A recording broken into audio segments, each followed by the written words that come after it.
गान में विवर्धमान महान दिन विचरे हमान। समय सार परमागम आश्रव अधिकार गाथा नंबर 179-180। जय पुरुषेणाहारो गहदो पर्णमदिशो अनेयविहम मंस बसा रुद्रादि विसंगतो।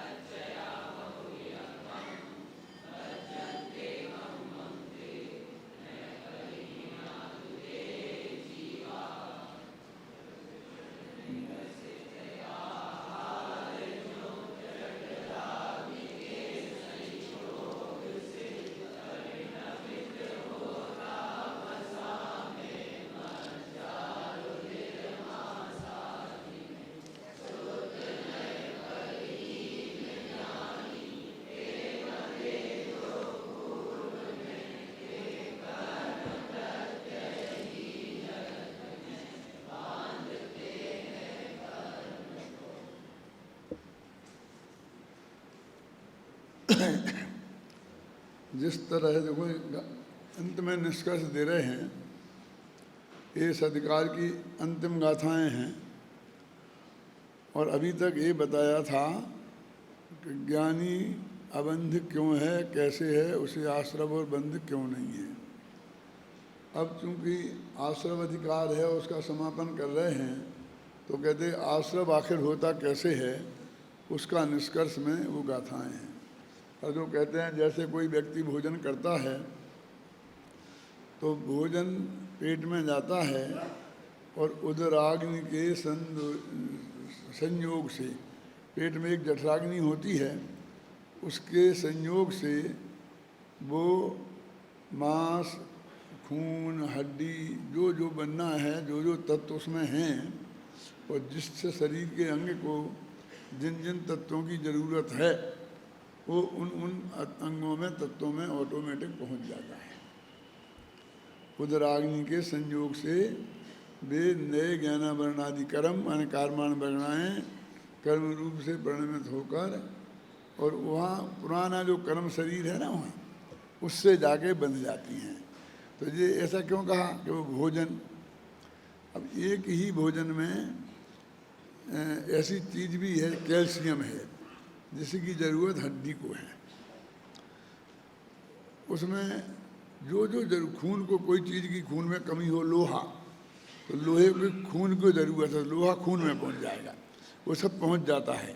ये कहना चाहते हैं कि जो वो कर्म बनते हैं, वो कर्म अंदर भी 8 ही कर्म हैं।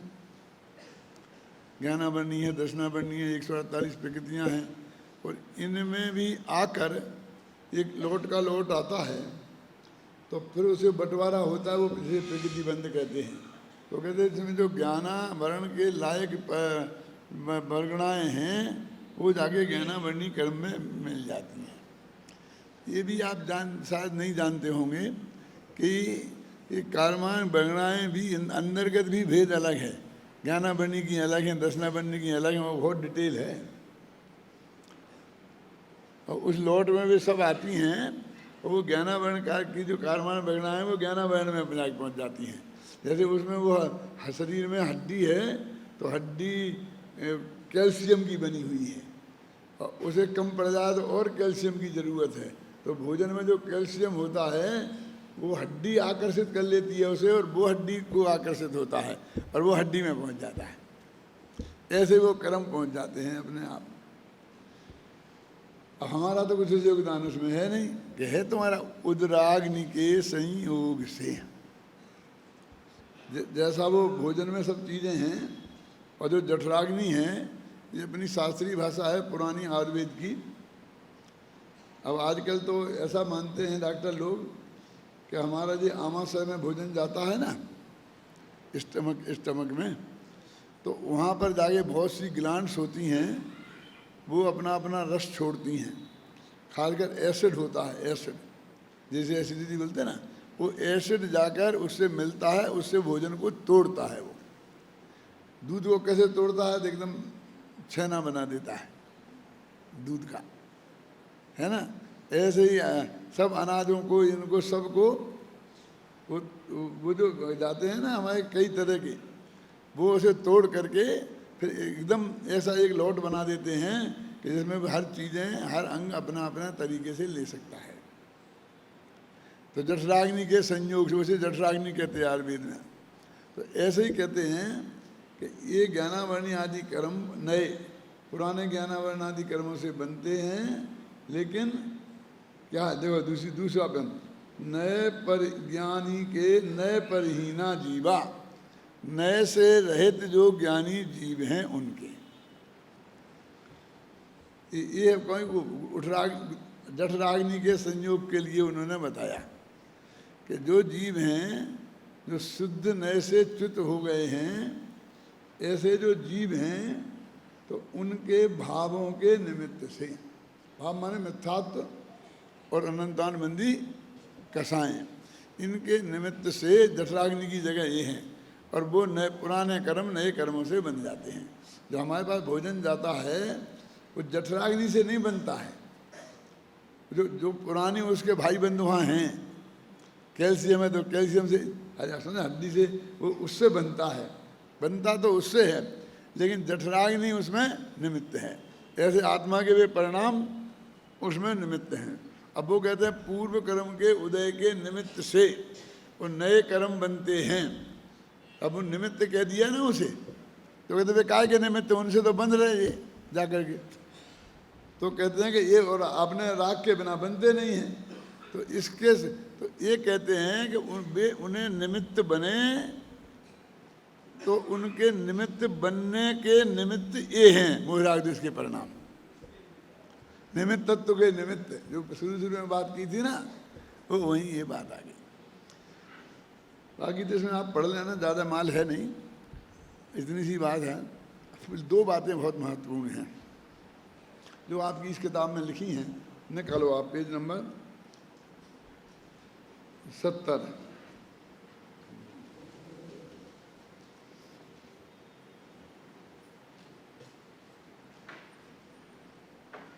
लिखा ना कि मिथ्यात्व से, इसका मतलब मिथ्यात्व की भूमिका में तो प्रश्न है यहाँ।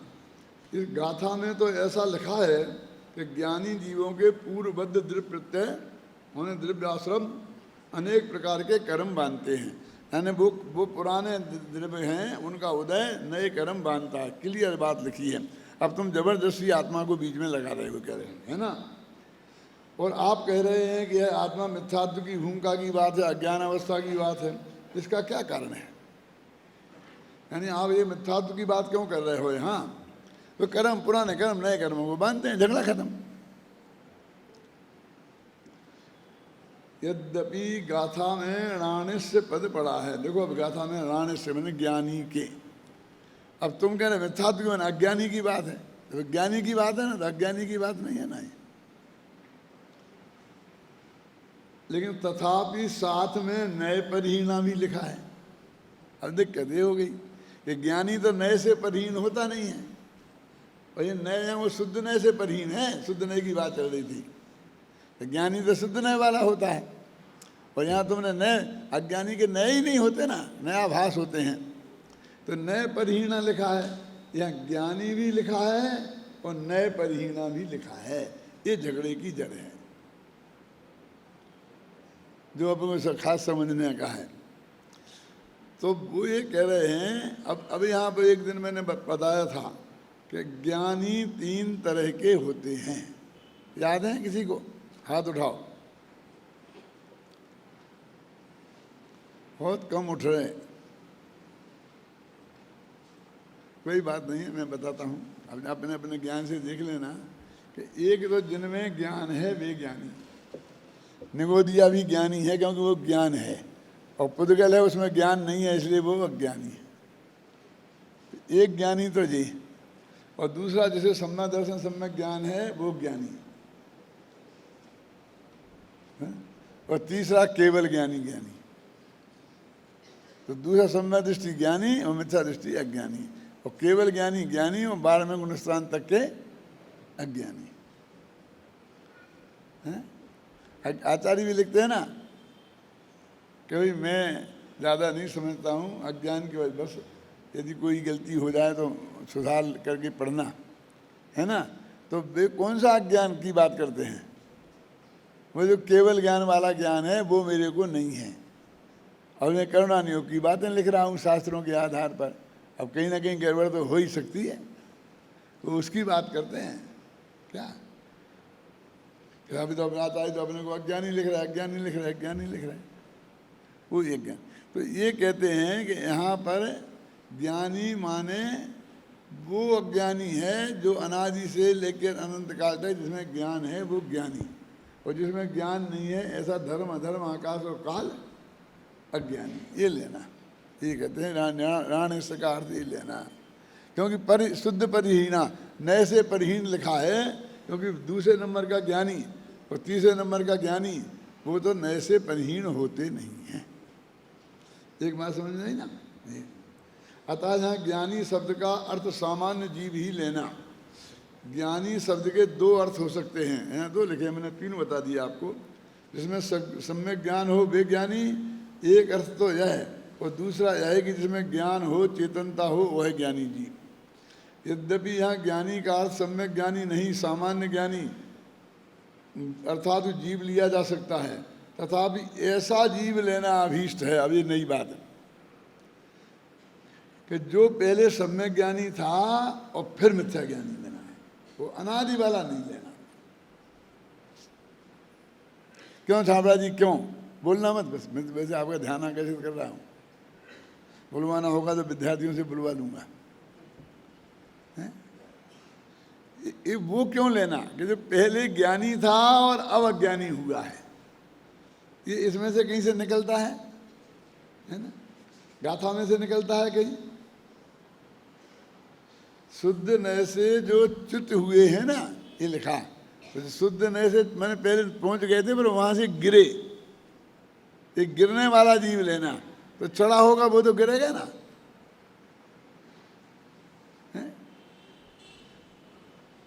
शुद्ध नए से परहीन, नए से परहीन, पहले नए वाला था और बाद में गिरा है। देखो इसमें लिखा है सब। ये कहाँ पढ़ रहे थे अपन? जब जब यहाँ अज्ञानी जीव ही अपेक्षित है तो फिर ज्ञानी पद का प्रयोग ही क्यों किया गया, जो हमें भ्रम पैदा होता है ना। कहते क्योंकि यहाँ अज्ञानी लेना है, क्योंकि यहाँ ऐसा अज्ञानी लेना है जो पहले ज्ञानी था और बाद में शुद्ध नए से च्युत होकर अज्ञानी हुआ। समझे ना। आचार्य जयसेन की तात्पर्य टीका में एकदम स्पष्ट शब्दों में लिखा है कि यहाँ ज्ञानी शब्द का अर्थ चैतन्य लक्षण वाला अज्ञानी जीव लेना। क्लियर, विवेकी ज्ञानी जीव नहीं। इन गाथाओं वो तो हो गया बात। अब देखो अपन इतने दिनों से पाठ कर रहे थे ना, वो जिसमें इस कलश का भी अपन पाठ कर ही रहे थे। फिर ये बात ख्याल में आ रही थी क्या अपन को? इन गाथाओं का भी पाठ कर रहे थे, नहीं आ रही थी ना। अब दोबारा पाठ करो तो आनी चाहिए। मेरा मतलब समझ गया ना। तब तो हम इसकी स्टडी कहलाएगी, तब तो अध्ययन कहलाएगा, और तब वो पाठ करने का सही लाभ होगा। हम इसलिए पाठ करवाते हैं, 10 दिन तक लगातार आपने पाठ किया तो ना सही अकलंक निकलंक, लेकिन 10 दफे पाठ करने से तो कुछ ना कुछ रह ही जाएगा ना। याद नहीं होगी तो नहीं सही, लेकिन ये कहीं परिचित हैं। क्यों? ये हमने पहले गाथाएं पढ़ी हैं, ऐसा तो लगेगा ही ना, लगना चाहिए ना। अपने साथ होता है ना कि साहब मुझे पहचाना, कि ध्यान तो नहीं आ रहा लेकिन ऐसा जरूर लग रहा है कहीं देखा है आपको। क्यों? पहचान के कितने प्रकार हैं। एक तो नाम सहित परिचय सहित पूरा बता देना, और आप विद्वान हैं और आप इसके विशेषज्ञ हैं और ये हैं और इतने संपन्न हैं, सारा परिचय जानना, इसको भी जानना बोलते हैं। क्यों? और अकेला नाम जानना, इसको भी जानना बोलते हो। नाम नहीं जानना, अकेला भाई फेस जानना, इसको भी जानना बोलते हैं। क्यों? और कहीं देखा है, इसको भी जानना बोलते हैं। नहीं जान, ये सब जानने के भेद हैं, नहीं जानने के भेद नहीं हैं। तो इस तरह से ये गाथाएं यहाँ हुई हैं, और अब ये पूरे अधिकार का कलश में आते देते हैं। मैं ये अधिकार समाप्त हो गया तो 2 अंत के कलश रह जाएंगे तो, नहीं तो अभी कोशिश करते हैं पूरे कर दें और कल से फिर अपन संवर अधिकार चलाएं। यदि वे वात्र तात्पर्यम हे सुतनयो नहीं,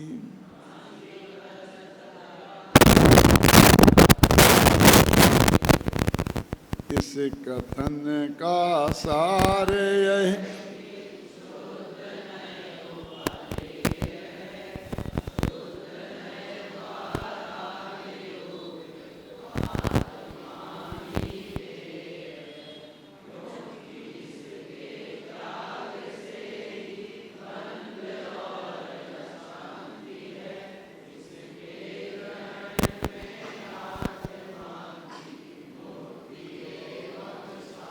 कितना स्पष्ट है बोलो। वो संस्कृत का छंद पढ़ो, उसका अर्थ गद्य में भी पढ़ लो और फिर पद्य को पढ़ो। देखो ऊपर तो सिर्फ इतना ही है, शुद्ध नए त्याग नहीं है, इसका ये तात्पर्य है कि शुद्ध नए त्याग नहीं है। यहाँ पर ने 2 पंक्तियों में लिखा कि शुद्ध नए उपादेय है और इसके द्वारा निरूपित जो भगवान आत्मा है वो ध्येय है। अब ये सब भर्ती का है, लेकिन भर्ती का है तो भर्ती का मतलब नकली माल नहीं है, है ना? भर्ती में भी क्या डालना ये सवाल है ना। एक लाइन बची थी अपने पास संजीव, है? मूल छंद में वो बात नहीं है, ऊपर 2 लाइन का छंद है, अपन ने 4 लाइन का छंद चुना तो भर्ती तो उसमें आएगी। लेकिन जो शुद्ध नए त्यागने योग्य नहीं है, इसको इन 2 पंक्तियों में इतना कर दिया कि जिससे आपकी समझ में त्यागने योग्य नहीं है का अर्थ क्या है ना। इस कथन का सार है कि शुद्ध नए उपादेय है, आत्मा ही ध्येय। अब नीचे की पंक्ति, क्योंकि इसके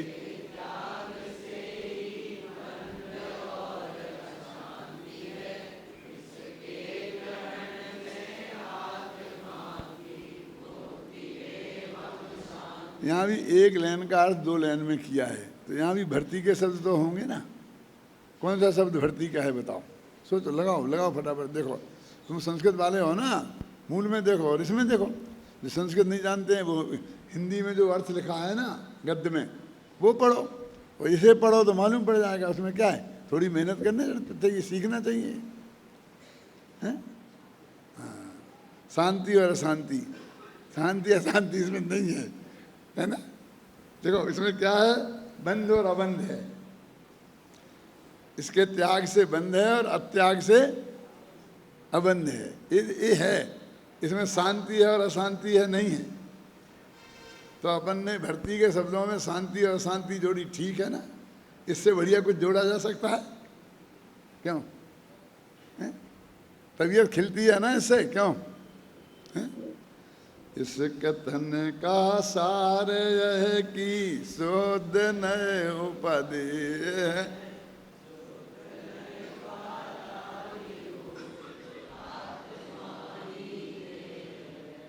क्योंकि इसके त्याग से ही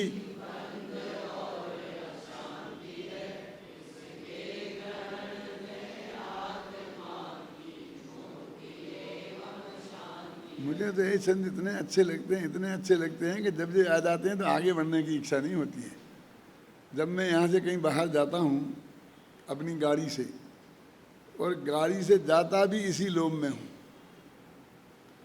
कि हम यहाँ से शुरू करते हैं और गाड़ी चलती बाद में है, स्मारक के बाउंड्री के बाहर, और पहले हमारी एक कैसेट शुरू हो जाती है। और जब बाउंड्री के अंदर वहाँ घुस जाते हैं जहाँ जाते हैं, उसके बाद ये बंद होती है। 1 सेकंड को भी हम बंद नहीं करते हैं। और कदाचित मैं कर भी दूं तो भाई तो किसी कीमत पर बंद नहीं करना दे, किसी कीमत पर। और सबसे पहले मैं कहता हूं कि समय सार कलश पर ध्यानवाद लगाओ, मुझे सबसे ज्यादा प्रिय है। इतना माल है इसमें, इतना माल है अमृत चंद का सीधा, ख्याल में आई ना, कि उससे आपको बहुत आपकी उपयोग में निर्मलता होती है, और इसी वजह से ये छंद भी आपको याद रहते हैं। अब इसके अर्थ करने की जरूरत नहीं समझता हूँ। देखो नासी दास जी ने भी 2 ही लाइन से काम चलाया, लेकिन वो भी बहुत मार्मिक है। ये निचूर इस ग्रंथ को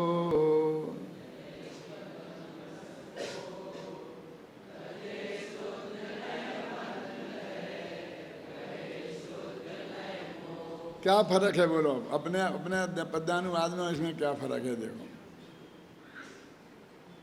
क्यों, कोई फर्क नहीं है ना। वो फर्क जिसको दिख रहा हो वो हाथ उठाए। अरे बहुत बड़ा फर्क है। हमने तो ये लिखा था, इस कथन का सार है कि जो अभी प्रकरण चल रहा है आश्रम अधिकार का, इसका ये सार है। और ये तो बनारसी दास जी तो कहते हैं यह निचोड़ इस ग्रंथ का, ये तो कहते पूरे ग्रंथ का सार है। क्या अंतर समझ में आया कि नहीं आया? खोजा इस तरह सोच, माथा मारा करे, कुछ निकालो तो गलती कहाँ गलती है कुछ। वो गलती में भी कुछ मजा है कि नहीं है? वो गलती भी की है, तो क्यों की है? अपने कहावत है ना कि बनिया कहीं झुका है तो वैसे ही नहीं झुका है, कहीं गिरा, वहाँ कुछ ना कुछ माल होगा। समझ में आया ना? वो नहीं तो झुक नहीं सकता है। तो यदि उसमें कहीं ना कुछ परिवर्तन है तो उसमें भी कहीं कुछ माल होगा। उस माल को खोजने की कोशिश करो, बनिए हो ना। इसलिए देखो ये निचोड़ इस ग्रंथ का, ये तो पहली गाथा से 415 गाथा तक का निचोड़ बता रहे हैं। तो ये बनारसी दास के सामने तो अपना पद्यानुवाद था नहीं, इसलिए उनसे तो अपन कोई शिकायत नहीं कर सकते। लेकिन अपने सामने तो बनारसी दास का ये पद्यानुवाद मौजूद था ना, क्यों? और यदि ये इतना अच्छा है और अपन को इतना अच्छा पसंद है तो अपन ने भी ये क्यों लिखा कि इस कथन का, वहाँ भी कुछ दिक्कत नहीं है। इस ग्रंथ का है सारे की शुद्ध नए उपाधि है, मतलब वहाँ भी इस शब्दों में कोई ज़्यादा तकलीफ नहीं होती। कथन की जगह ग्रंथ लिखा जा सकता था बहुत आसानी से, मेरा मतलब ये है। क्यों नहीं लिखा? क्योंकि अपन आश्रम अधिकार के समापन का कलश है, इसलिए उसकी बात करना चाहते हैं। और बनारसी दास को तो मैंने पहले ही बता दिया कि वे तो क्या बोलते फ्रीलांसर है ना। वो तो कहाँ को गेंद मारना, कैसे मारना, वो ऐसी गेंद आए तो ऐसी मारना, ऐसी आए तो ऐसी मारना, ये साधारण उनका काम है। किनका? बॉलर, बैट्समैन का। और कुछ फ्रीलांसर होते हैं, कोई आए कैसी आए कहीं को भी मार दी। वो साधारण नहीं, मतलब मूर्ख नहीं होते। ख्याल में आए ना? वो तो कहीं भी जाएगी बाउंड्री पार करेगी। वो तो समय सार में ऐसे रम जाते थे, तो उन्होंने इसमें ये देखा इदमे वात तात्पर्यम, इदमे वात तात्पर्यम संस्कृत तो उन्होंने देखी नहीं। अभी उनका देखो पांडे राजमल जी की, तो आपको ख्याल में आएगा। सुमित जी बैठे हैं, फिर मैं एक विकल्प आया था, मैं आपको बता देता हूँ। अकेले में बताना चाहिए, फिर भी अभी फिर मिला, याद रही कि नहीं रही। इन्हें कहा था ना इसमें 6 का माल है, 6 ग्रंथ का माल है, हैं? किसी दूसरे ने कहा था, वीरेंद्र जी ने कहा था, वीरेंद्र जी चले गए। अच्छा, लेकिन मैं कहता हूँ 6 का नहीं 7 का है। 7वां कौन है? पांडे राजमल जी। देखो मुझे मतलब की बात याद रही, नाम भले ही याद नहीं रहा कि किसने कहा था। मैं कोशिश करता हूँ सबके ही सुनता रहता हूँ जितना मुझे कोई ज़रूरत पड़ती है। तो मैंने अपने ऑफिस के कमरे में जहाँ बैठता हूँ उसमें भी स्पीकर लगा रखा है और अपने बेडरूम में भी स्पीकर लगा रखा है।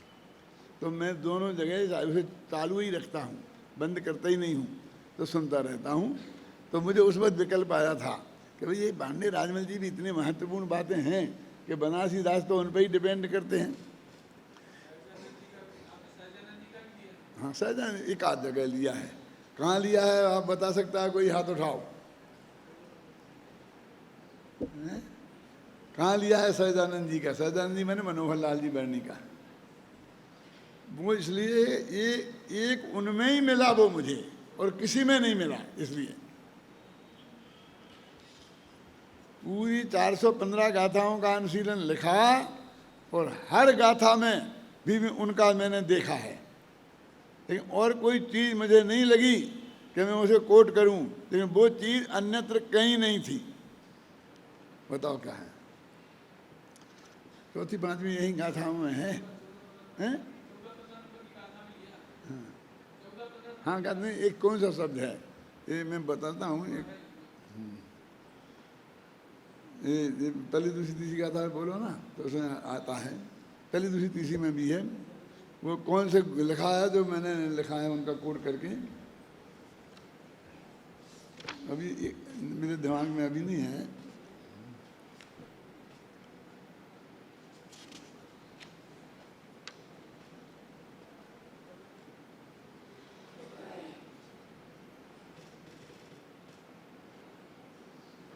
जैसे कौन सा आत्मा है, और उस आत्मा का अर्थ मैंने वो किया है, वो उसकी जगह दूसरी जगह नहीं था। श्रू की गाथाओं में ही है, 13-14 बता रहे हैं। अब वो तो हो गई, लेकिन दूसरा जो शब्द है जो दूसरी जगह नहीं है, वो है एक बहुत बढ़िया शब्द है उन्होंने जो किया है, बता दूंगा कभी। वो उसका मैंने पहले कोट किया है, अब ये पहला भाग है नहीं यहाँ। एक बहुत बढ़िया शब्द है उन्होंने जो मूल आचार्य की टीका में है, और उसका जो उन्होंने अर्थ किया है वो बहुत अच्छा मार्मिक अर्थ है। कभी अब देखो अपने पास समय है, अभी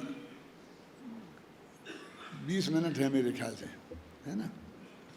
तो अपन ये दोनों कलश और पूरे करते हैं, जैसे कल अपन सम्मत अधिकार में पहुंच जाएं।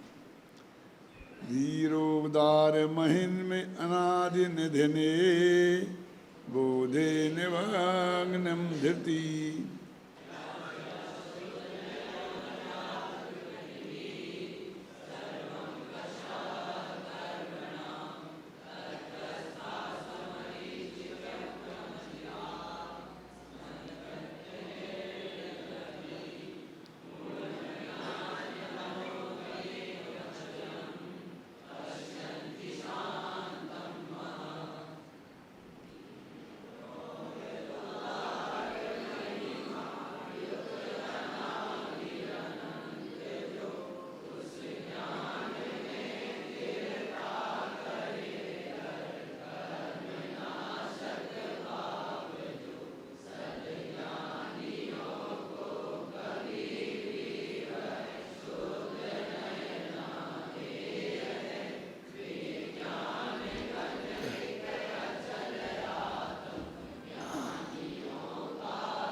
देखो वो जो शब्द है उसमें अंतिम शब्द है पुरुष, जो वो उनने जो अर्थ किया है ना उसमें पुरुष शब्द है, और आगे एक 4 अक्षर का और है, उनका बता रहा हूँ मनोहर लाल का। देखो ये तो अब यहाँ एक कौन सा ज्ञान है? धीर और उदार। धीर और उदार है महिमा जिसकी। ये धीर उदार का तो अर्थ मैंने पहले लिखा है। देखो नायक 4 तरह के होते हैं। नायक समझते किसे बोलते हैं? हीरो। हीरो जैसे आपके सिनेमा में हीरो होते हैं, हीरोइन होती हैं, ऐसे महाकाव्यों में नायक और नायिका होते हैं। जो भी ये महाकाव्य लिखे जाते हैं तो उनमें 4 नायक होते हैं। नायक 4 प्रकार के होते हैं।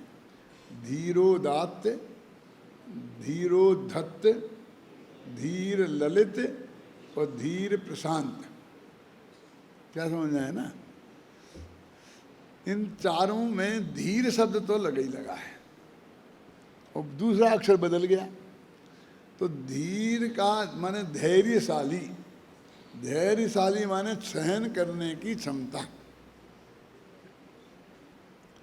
वीर माने आक्रमण करने की क्षमता। बोलते धीर वीर। अब कोई आदमी लड़ता है, जैसे मान लीजिए मुक्केबाज है, तो वो जो मुक्के मारता है सामने वाले को, उसके कारण उसे वीर कहते हैं। और फिर सामने वाले के मुक्के खाता है उसे, उसके कारण फिर वो घबराए नहीं, उसे धीर बोलते हैं। अब ये एक दफे वीरता कम हो तो चले, लेकिन धीरता के बिना लड़ाई में नहीं उतर सकता। क्यों? खड़ा कैसे रहेगा? अरे भाई ऐसा थोड़ी कि हम पीटेंगे, जिससे पीटेंगे वो सामने वाला भी तो आक्रमण करेगा ना। तो उसे बर्दाश्त करने की क्षमता का नाम है धीरता। इसका सबसे बढ़िया उदाहरण है पद्म पुराण में। क्या है? जंगल में राम और लक्ष्मण रहते थे, सीता जी रहती थी। तो भोजन करने की व्यवस्था का कुछ काम करना हो तो शहर में जाना पड़े, कहीं आसपास के गांव में, तो वो काम बेचारा कौन था? पीर हो बच्ची भिस्ती कर लक्ष्मण। तो उन्हें जाना पड़ता था सब व्यवस्था करने के लिए नगरों में। और वो वहाँ नगरों में जाते थे तो उपद्रवी तो थे ही, तो कुछ ना कुछ उपद्रव करके आते थे। और हर गांव में जाते थे, एक आध शादी करके आ जाते। पढ़ना है पद्म पुराण। एक गांव में गए तो वहाँ राज दरबार में पहुँचे। वहाँ कोई ऐसी लड़की मड़की थी कि जिसने प्रतिज्ञा कर रखी थी तो मेरे बार सहेगा, जो ऐसा होगा, जो मेरे से जीत जाएगा, ऐसा जो कुछ भी होगा डिटेल। फिर वहाँ जब वे गए तो उन्होंने ललकारा और सब झुका। तो वहाँ सारे एकदम ऐसा ललकारा सारी सभा को कि एकदम उत्तेजित हो गई सभा। राजा ने आज्ञा दे दी कि इसे मार दो। सारे सैनिक आगे सामने, उनने सामने वालों ने मारा उसे। तो ऐसा लिखा है उसमें पद्म पुराण में कि एक बाण आया तो उसने ऐसा हाथ से पकड़ लिया, दूसरा आया तो इस हाथ से पकड़ लिया, तीसरा आया तो यहाँ से पकड़ लिया, चौथा आया तो यहाँ से पकड़ लिया, पांचवा आया तो यहाँ से पकड़ लिया, छठवां आया तो यहाँ से दाब लिया। बाणों की वर्षा हो रही थी। सातवां आया तो दांतों से दाब लिया। अब नहीं दबता तो क्या? ये देख के ही सब दंग रह गए, इसे कौन लड़ेगा इससे। उसे मारने का मौका ही नहीं आया और राजा ने अपनी कन्या की शादी उसके साथ कर दी। और वो क्या करते थे, अभी वहाँ तो साथ में तो ले नहीं जा सकते थे, हैं? तो वो कहते भाई तुम यहीं रहे, और मैं जब पहुँचूँगा 14 वर्ष बाद अयोध्या तब तुमको ले जाएंगे। फिर बाद में उनने सब इकट्ठी करी। तुम हंसते हो, पढ़ना। ये धीरता का सर्वोत्कृष्ट उदाहरण है जो मेरे आप समझ गए ना, माने सहन करने की क्षमता। तो इसलिए ये चारों प्रकार के नायकों में धीरता तो होनी ही चाहिए। इसलिए धीरोदात्त, धीर ललित, धीर प्रशांत और धीरोद्धत। अब ये चार बदल गए। तो धीर और उदार, उदार मान उदारता भी हो और धैर्य भी हो। जीत लिया अपन ने तो जाओ तुम्ही को राज दिया, तुम ही संभालना, बस तुम मेरा अन्न स्वीकार करो। ये उदारता का परिणाम है ना, धीरोदात्त। अब धीर उद्धत, धीर तो है और उद्दंड है। बहुत मतलब समझे ना, इसे मार दो, इसे कर दो, नहीं कुछ नहीं, इसको जेल में डाल दो, ये कर दो, वो कर दो। वो धीरोद्धत है। आप समझे ना, धीरोदार, जो चक्रवर्ती वगैरह सब धीरोदार होते हैं, ऐसे होते हैं ना, वहीं का सौंपते चले जाते हैं। धीर उद्दंड, क्योंकि रावण को ऐसा माना जाता है कि धीर और उद्दंड था। और धीर और ललित, धीर है लेकिन शोक, मन शोक वाला है। इसके श्री कृष्ण को माना जाता है। कौन? धीर और ललित। और धीर और प्रशांत किसको माना जाता है? महावीर को। धीर धैर्य भी है और शांत भी है। कितना ही उपसर्ग आए और उस धैर्य के बिना तो बर्दाश्त कर ही नहीं सकता है, लेकिन शांति भंग नहीं होती है। तो समझ गए, ये चार उदाहरणों से आप समझ गए कि चार प्रकार के नायक होते हैं। यहाँ पर इसका नाम है नाटक समयसार। तो नाटक में नायक तो होता ही होता है। तो यहाँ नायक कौन है? ज्ञान, ज्ञान नायक है।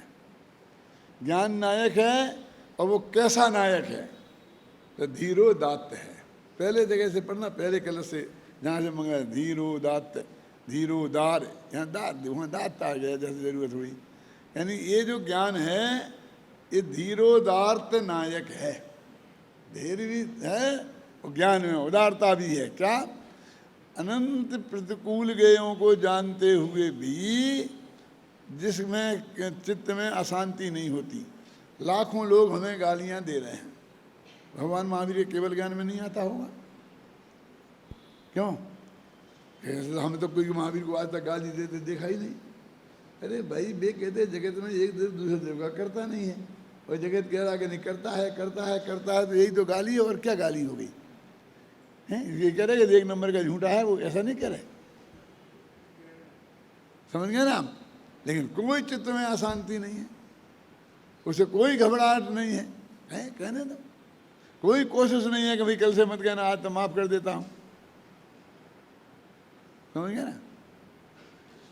तो ये कहते धीरोदात्त जो है महिमा जिसकी, ऐसे अनादि निधने निमग्न धीर्तिम बोधे। अब ये बोध जो शब्द है ज्ञान, अब इसमें हर जगह बड़ी तकलीफ है कि कैसा ज्ञान, कैसा ज्ञान। तो कोई तो केवल ज्ञान लेता है इसका अर्थ, कोई सम्यक ज्ञान लेता है। अब कहाँ किसको लेना, तो उसके जो बाकी विशेषण दिए हैं उनसे छांट कर निकालना पड़ता है।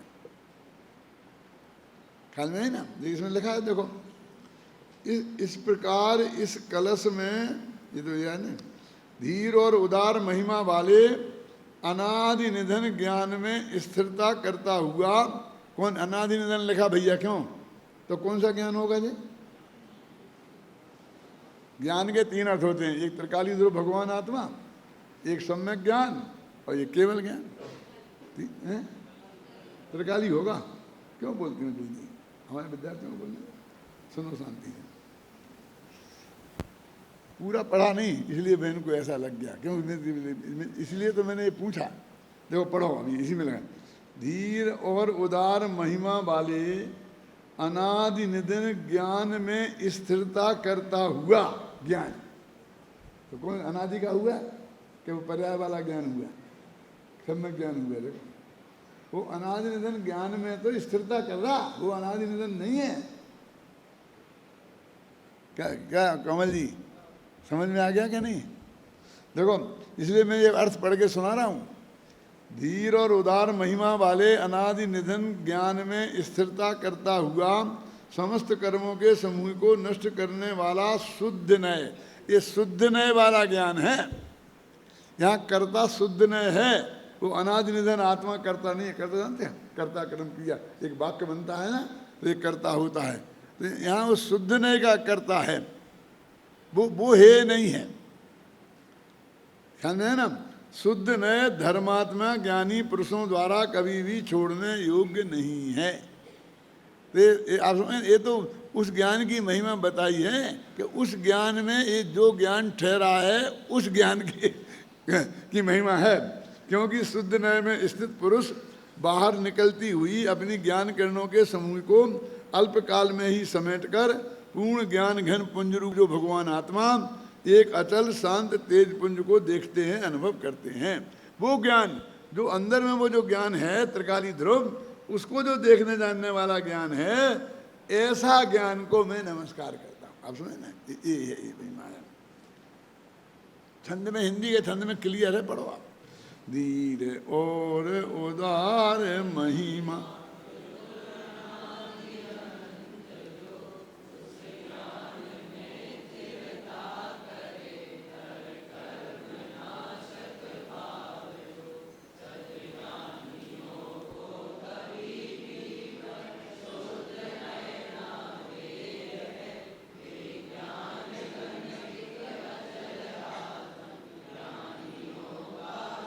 वो तो गए हैं ज्ञानियों का। आ गया ना ऊपर समझ में? क्लियर आ गया बहन? क्लियर हुआ कि नहीं हुआ? जो मैंने देखो, अनादि अनंत जो उस ज्ञान में स्थिरता करे और कर्मनाशक है जो भाव, वो भाव वो कौन है? शुद्ध नय। सदज्ञानियों को वो कभी भी है नहीं है। और विज्ञान घन जो एक अचल आत्म है, वो तो उस ज्ञान का गेय है। है ना। आगे अब दूसरा कलश पढ़ते हैं, खत्म करना है ना, चलो पढ़ो। रागादीनां जगति विगमात् सरलतोऽप्याश्रवाणाम्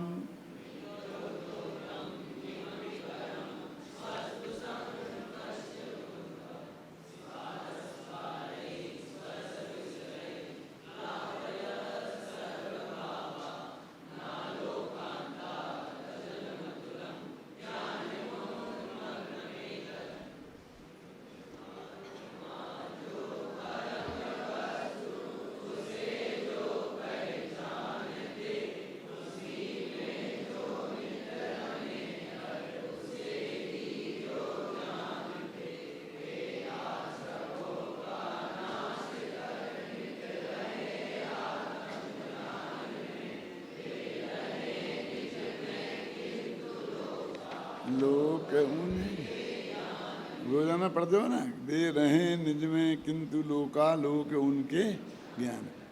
वे अपने में रहते हैं और लोकालोक उनके ज्ञान में रहता है।